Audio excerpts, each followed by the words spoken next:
کله کله د یو ټلیفون زنګ د ټول سفر تر ټولو لویه قصه شي. نن زه د خپل ګران ملګري سرور شاه د رور اکرام شاه د واده په خوشحالۍ کې سوات روان یم، خو نه پوهېدم چې د دې سفر یوه شیبه به تر ډېره وخته زما په ذهن کې ژوندی پاتې شي. سرور شاه چې د ښکلي سوات د نصرت کلي سره تعلق لري، د ډېر وخت راسې زما نږدې ملګری دی. څه موده وړاندې د خپل کشر رور اکرام شاه د واده بلنه راولېږله او راته یې وویل نیازکه زه مسافر یم، کلي ته به راځم خو ته به خامخا راځې. د هر مور او پلار په زړه کې دا ارمان وي چې د خپلو بچو د خوشحالۍ ورځې وویني، او دا ورځ د همدغو خوږو شیبو له جملې نه یوه ده. نن د کال 2026 د جون 20 نیټه ده. د سوات په لور یوازې روان یم. د لارې په اوږدو کې مې د ځان سره د صابر صیب دغه شعر ویه چې ستا او بیا راتلل په عقل ګرانه ده، نن مې لیونې که بیا که زینو ځه. په لاره به مې د ځان سره د صابر صیب شعرونه زمزمه کول، او د غرونو درو او شنو منظرو نه به مې خوند اخیست. په یوازیتوب کې د شموزو له لارې د نصرت کلي په لور روانوم. لاره وه، زوم او د سوات ښکلې منظرې وې. د لارې په اوږدو کې مې د کلو د نومونو تختې کتلې، او د سفر هره شیبه راته خوندوره ښکارېده. کله چې د کابل چوک د دیولۍ په لور راتاو شوم او لږ مزل مې وکړو، نو کالا کلی راغی. هلته راته د ډاکټر دیدار یوسفزی صیب یاد تازه شو.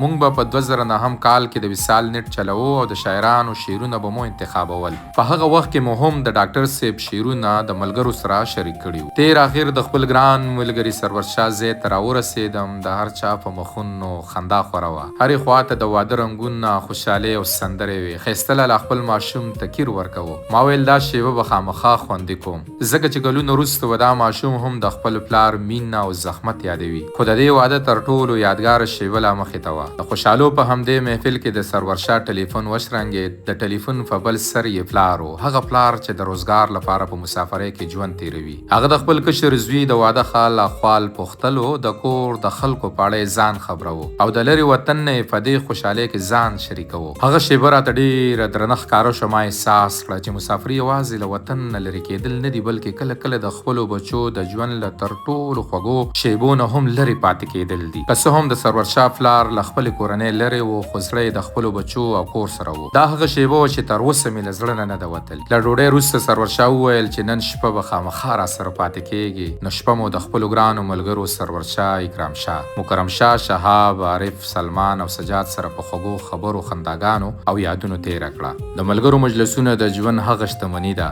چې د وخت په تېرېدو یې ارزښت لا زیاتیږي. سبا سحر مو په شریکه ناشته وکړه او بیا د خپل کلي په لور روان شوم. د راستنېدو پر مهال مې دا احساس کوو چې د ژوند تر ټولو ښکلې شیبې نه په لویو ښارونو کې وي او نه په قیمتي ځایونو کې، بلکې د خپلو خلکو، خپلو ملګرو او د هغوی د خوشحالو په منځ کې وي. الله تعالی دې د اکرام شاه واده بختور کړي، د سرور شاه او د هغه د کورنۍ خوشحالۍ دې تل پاتې کړي، او زموږ دا ملګرتیا دې هم داسې د مینې او اخلاص نه ډکه وساتي. آمین. تر بل سفره د لوی الله په امان.